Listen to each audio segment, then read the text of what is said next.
If you're a dog parent and you think your dog might have a parasite, there's something that your vet might not know about that you definitely need to know about. And this is based on a real life experience that I had last year with my vet, and this is what we learned.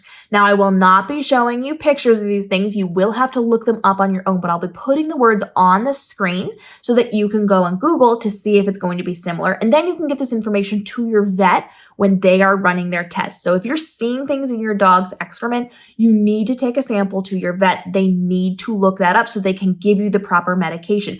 But just because you see things doesn't mean they have a parasite. That is the best news that I can give you. So here's what's happening. Let me set the scene for you. If you were taking your dog out and almost immediately, not like waiting an hour, not like waiting a long period of time, almost immediately, you're starting to see things in the excrement. So it looks like it has come out of your dog's body. It's not necessarily the case. So let's go back to last summer. I had my puppies. I was seeing things in the excrement. I took it to my vet and she ran the normal test and it all came back negative. It came back negative. And we did it again and it came back negative. But I kept insisting, I'm seeing things. There are things in this excrement. What are we supposed to do? So I took a sample and she finally had to send it to a local university. Now, after a little bit of time, the university got back to her and kind of giggled in their response saying, hey, listen, this happens a lot, but most vets don't know about it. This is very common. Here's what you need to know. And this is what you need to take note on. There are certain types of flies that are viviparous. And that means that these flies are not laying eggs. They are laying live baby flies and directly onto where your dog has just gone to the bathroom. Seconds after it happens, like it can literally happen between the time it leaves your dog and it hits the ground. It is very, very fast. And so even if you like let your dog go and then you put them right in the house and you go to clean it up, you can be seeing those live things crawl around in that excrement in that short of a time frame. And it's not going to show up on the tests. And it's going to confuse some people and it's going to confuse a lot of vets because they don't know that this exists. Especially with certain locations, this is going to happen more than others. So if you are in the state of Virginia, where I am right now, this is something you need to know, like alarm bells right here.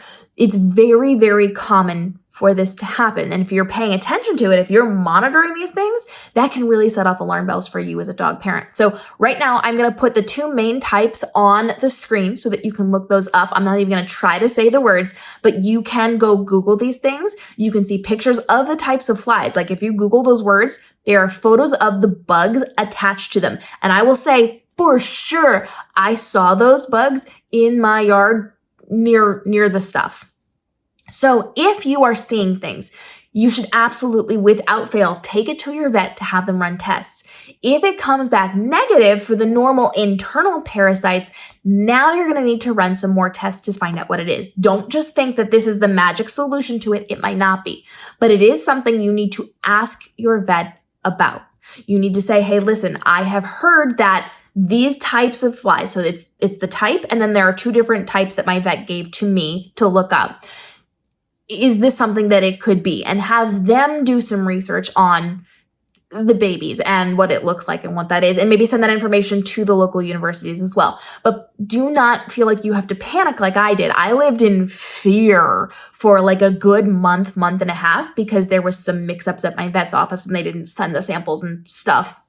So I lived in fear, deep-seated fear for a long time. I wouldn't let my puppies near anybody because we didn't know what they had and all of the things. It was just horrible to not be able to function for a good solid month and a half last summer when everything was happening, when all the fun was happening, when my puppies were actually allowed to be in public because they had all their things that they needed to be in public, and it was a disaster. So if you are seeing that in your dog's excrement, take it in for tests. If the test comes back negative, please bring them this information and say, could this be it? Is this a possibility? And let them run more tests, let them do the research and confirm whether or not that is what it is. But don't fear that they have some horrible traumatic parasite inside of them. They may not have anything at all, and it could be these flies just buzzing in and dropping their little icky babies on it because that's a place that they can do it and it can terrify you.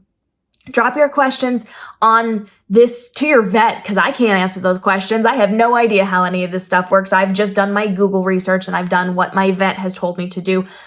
But if you have questions on other things, feel free to drop those. We drop daily videos helping you navigate the world of dog parenthood so you don't have to live in fear or stress or overwhelm when it comes to working with your dog, so you can level up for your pup and give them the best life possible, from traveling with your dog, to documenting through photos and videos, to documenting things for your vet, to going through your vet visits. We talk about health things. We talk about tools and resources to help you navigate your dog parent life. So we'll see you in the upcoming episodes.